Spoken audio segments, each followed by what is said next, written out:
Você sabia que há 2 milhões de anos a expectativa de vida de nossos ancestrais caiu de forma acentuada? Não foi um meteoro, não foi uma era glacial, não foi um desastre natural. A razão? A própria evolução.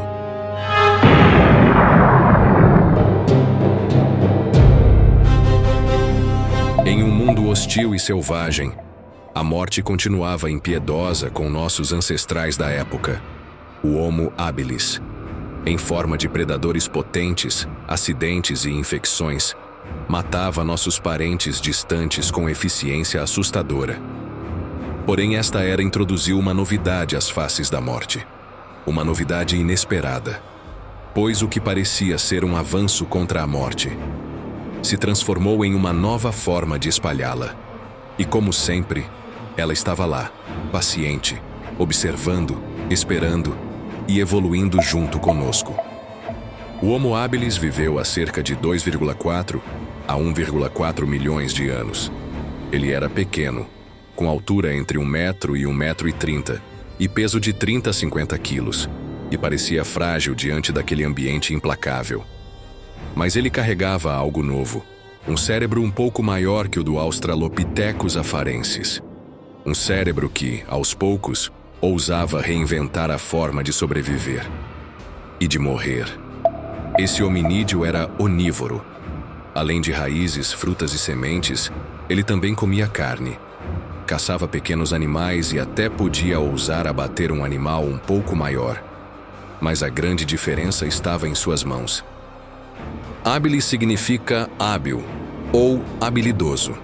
E ele ganhou esse nome justamente porque foi nesse período que surgiram as primeiras ferramentas de pedra lascada.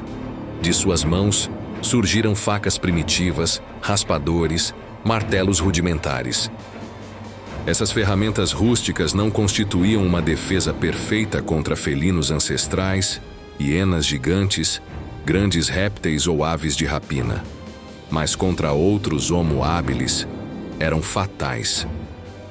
Pela primeira vez, a morte deixou de ser apenas uma caçadora invisível nos arbustos. Ela agora habitava as mãos de um primata. A morte vestia a máscara da guerra.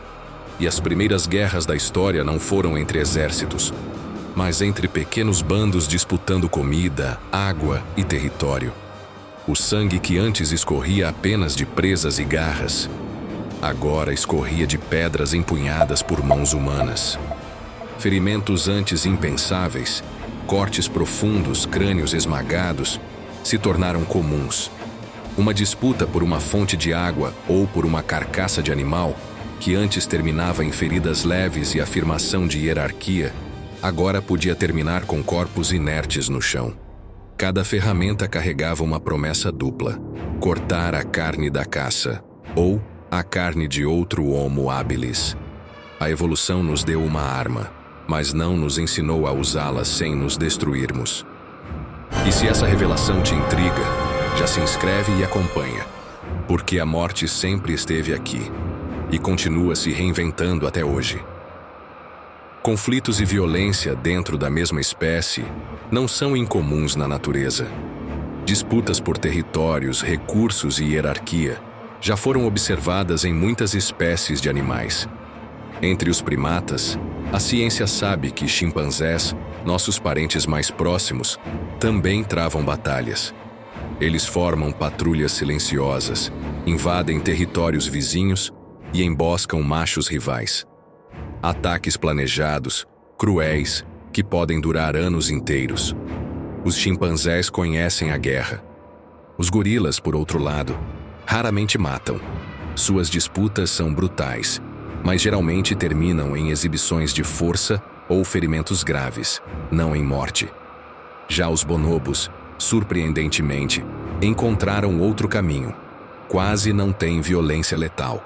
Resolvem conflitos com sexo, alianças e cuidado social. Nós, humanos, obviamente, fazemos parte do grupo de animais que desenvolveram disputas intraespécie. Porém, o uso de ferramentas trouxe um diferencial brutal. Matar passou a ser mais fácil e a envolver menor risco para o agressor.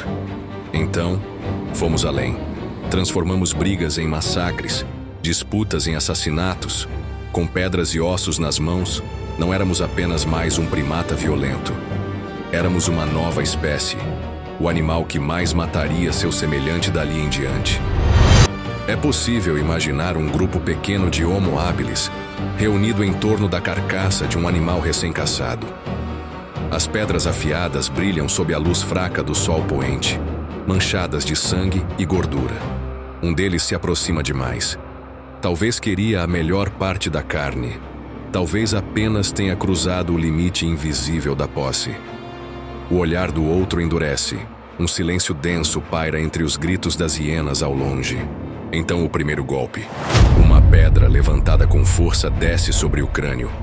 O som não é de caça sendo cortada. É o som seco do osso contra a pedra. Um urro de dor, seguido de um segundo impacto. Mais preciso, mais brutal. O corpo cai, convulsiona, e a poeira se levanta ao redor. Não foi um predador. Não foi a queda de uma árvore, nem o acaso das forças da natureza. Foi a morte pelas próprias mãos. Ao redor, o grupo observa entre o choque e o silêncio. Alguns se afastam, outros se aproximam. O cheiro da violência se mistura ao cheiro da carne. E naquele instante, nasce algo novo na história da humanidade. A certeza de que o maior aliado da morte dali em diante seria o próprio homem. A morte ganhou engenho. Ela não estava apenas nas garras de um leão ou nas presas de uma hiena. Ela espreitava dentro dos grupos, em olhares de desconfiança, em emboscadas noturnas. Era uma morte fabricada, uma morte humana. E quanto mais criativas eram as mãos do Homo habilis, mais criativa se tornava a própria morte. O Homo habilis sobreviveu, mas pagou um preço terrível. Uma vida mais curta que seu antecessor e marcada pela violência. Sobreviveu porque era teimoso, resiliente, mas deixou para nós um legado sombrio que nos acompanha até hoje, através das eras. A prova de que a evolução não traz apenas progresso. Às vezes, ela traz novas formas de auxiliar a morte. Há 2 milhões de anos, a expectativa de vida caiu drasticamente. E a causa não foi um meteoro, nem uma era glacial. Foi a própria evolução. E como sempre, a morte estava lá, paciente, observando, esperando e evoluindo junto conosco. Se essa história ancestral te fez refletir, prepare-se. A morte está apenas começando a tomar formas cada vez mais surpreendentes. Inscreva-se, ative o sininho e continue acompanhando a evolução da morte.